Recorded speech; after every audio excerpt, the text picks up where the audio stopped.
ഈശോ മിശിഹായ്ക്ക് സ്തുതിയായിരിക്കട്ടെ.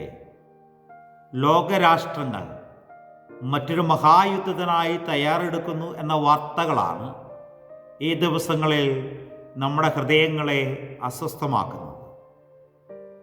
മധ്യപൂർവ്വ ഏഷ്യയിലും യൂറോപ്പിലും അമേരിക്കയുമെല്ലാം പരസ്പരം പോർവിളിക്കുന്ന അനേകം രാഷ്ട്രീയ നേതാക്കന്മാരെ നമ്മൾ കാണുന്നു.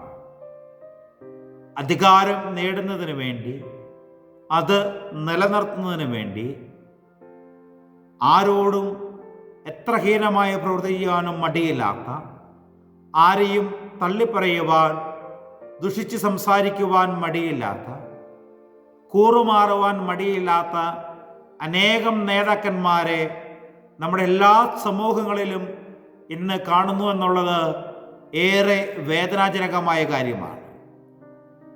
ഇങ്ങനെ അധികാരത്തിനു വേണ്ടി പരസ്പരം മല്ലടിക്കുന്ന എല്ലാ നേതാക്കന്മാരുടെ മുമ്പിലും ഒരു നല്ല മാതൃകയുള്ള നേതാവിനെ, ഒരു രാജാധിരാജനെ അവതരിപ്പിച്ചുകൊണ്ട് തിരുസഭ ഈ ഞായറാഴ്ച ക്രിസ്തുരാജൻ്റെ തിരുനാൾ ആഘോഷിക്കുകയാണ്.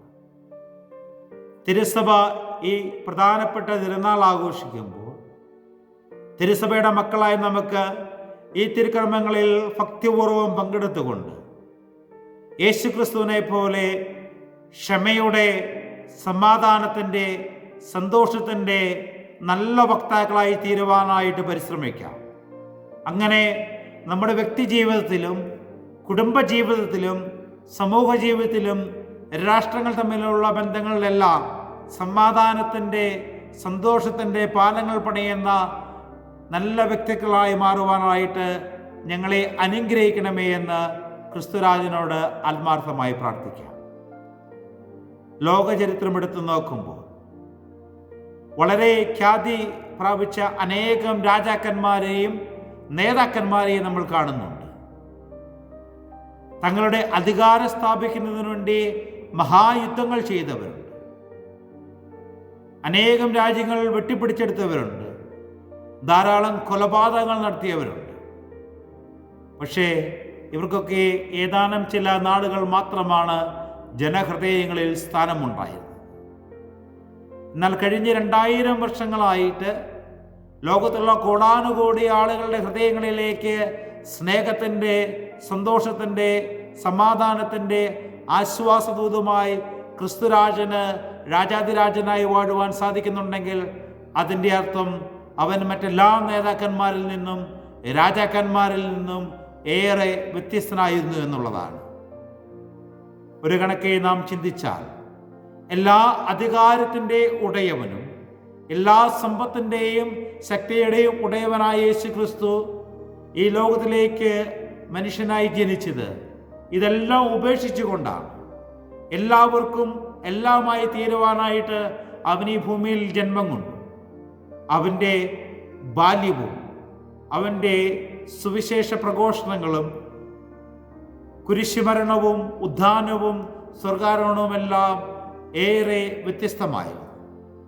കാരണം അവൻ ഈ ഭൂമിയുടേതല്ല, മറിച്ച് സ്വർഗരാജ്യത്തിൻ്റെതാണ്.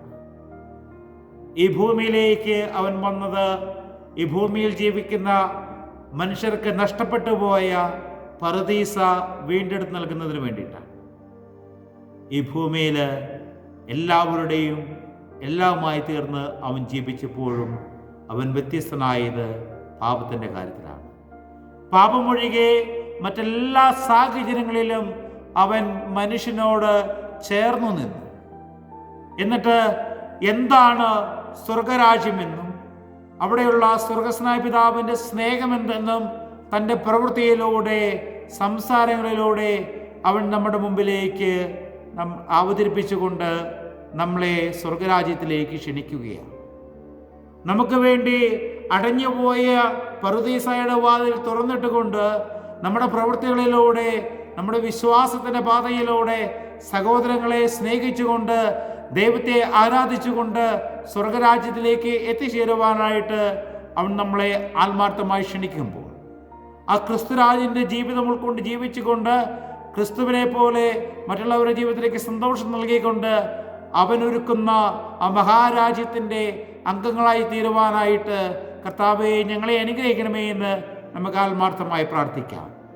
സ്നേഹത്തിന് വേണ്ടി ജീവൻ ബലി കഴിക്കുന്നതിനേക്കാൾ വലിയ സ്നേഹമില്ലെന്നുകൊണ്ട് അവൻ നമ്മളെ പഠിപ്പിക്കുന്നത് കുരിശുമരണത്തിലൂടെയാണ്. അങ്ങനെ കുരിശുമരണത്തിലേക്ക് അവൻ നടന്നടക്കുന്നതിന് തൊട്ട് മുമ്പായി അന്ത്യത്താഴവേളയിൽ വെച്ച് എന്ന് നമ്മളോട് കൂടെ ആയിരിക്കുന്നതിന് വേണ്ടി അവൻ തൻ്റെ ശരീരവും രക്തവും നമുക്ക് ഭക്ഷണപാനീയമായി പരിശുദ്ധ കുർബാനയായി വാഴ്ത്തി നൽകുന്നുണ്ട്. ആ അന്ത്യത്താഴവേളയിൽ വെച്ച് അവൻ ശിഷ്യന്മാരുടെ കാലുകൾ കഴുകിക്കൊണ്ട് പറയുന്നുണ്ട്, നിങ്ങളിൽ ഒന്നാമനാകാൻ ആഗ്രഹിക്കുന്നവൻ എല്ലാവരുടെയും ശുശ്രൂഷകനായിരിക്കണം. മനുഷ്യപുത്രൻ ഈ ഭൂമിയിലേക്ക് വന്നത് ശുശ്രൂഷിക്കപ്പെടുവാനല്ല, മറിച്ച് എല്ലാവരെയും ശുശ്രൂഷിക്കുവാനാണ്. പ്രിയപ്പെട്ടവരെ, അധികാരത്തിന് വേണ്ടി പരസ്പരം മല്ലടിക്കുന്നതിന് പകരമായി നമ്മുടെ പ്രവർത്തന മേഖലകളിലെല്ലാം സമാധാനത്തിൻ്റെ, സന്തോഷത്തിൻ്റെ, സഹനത്തിൻ്റെ വക്താക്കളായി തീർന്നുകൊണ്ട് യേശുക്രിസ്തുവിനെ പോലെ മറ്റുള്ളവരുടെ ഹൃദയങ്ങളിൽ ജീവിക്കുവാനായിട്ട് നമുക്ക് സാധിക്കട്ടെ. യേശുക്രിസ്തുവിനെ അനുകരിക്കുന്നവരാണ് ക്രിസ്ത്യാനികളായ നാം എല്ലാവരും.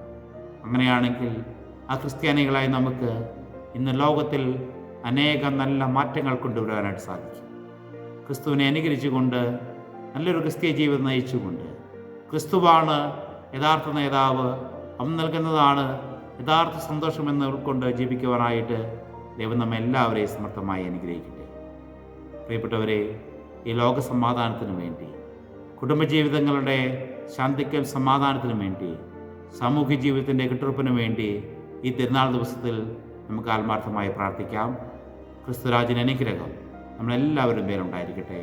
നമ്മുടെ കർത്താവായ ഈശോമിശിഹായുടെ കൃപയും പിതാവായ ദൈവത്തിൻ്റെ സ്നേഹവും പരിശുദ്ധാത്മാവിൻ്റെ സഹവാസവും നമ്മളെല്ലാവരും കൂടെ ഉണ്ടായിരിക്കട്ടെ, എപ്പോഴും എന്നേക്കും. ആമേൻ.